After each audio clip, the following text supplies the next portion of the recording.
Hello guys, আসসালামু আলাইকুম। আশা করি সবাই ভালো আছেন। আজকে চলে আসলাম বগুড়া ফুলপট্টিতে আপনাদের জন্যই ফুল দেখানোর জন্য। বিশেষ করে যাদের প্রিয় মানুষ আছে আজকের ভিডিও তাদের জন্য খুব প্রয়োজন। আজকের এই ভিডিও প্রিয় মানুষের কাছে সেন্ড করবেন, প্রিয় মানুষ খুশি হয়ে যাবে।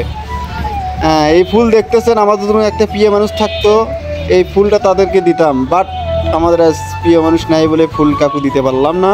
হ্যাঁ, প্রিয় মানুষ আছে, বাট সেটা হবু শ্বশুর বাড়ি। হবু শ্বশুর লালন পালন করতেছে, বড় হইলে আমাদের বিয়ের পর মিলাই দেবে। তার আগে আর মিলেমিলি হচ্ছে না, ইনকে আমাকে থাকতে হবে আর আপনাদের জন্যই ভিডিও করতে হবে। আপনাদের জন্য এত কষ্ট করে ভিডিও করতেছি, ভিডিওতে লাইক কমেন্ট অ্যান্ড শেয়ার করে দেবেন। আর যাদের প্রিয় মানুষ আছে আর দেরি না করিয়ে তাড়াতাড়ি ভিডিওটি শেয়ার করে দেন প্রিয় মানুষের কাছে। প্রিয় মানুষ খুশি হয়ে যাবে এবং ভালোবাসা বাড়বে। আর যারা আমার কাছ থেকে গোলাপ নিতে চান তারা তাড়াতাড়ি মেসেজ বক্সে মেসেজ দেন, কমেন্ট করেন।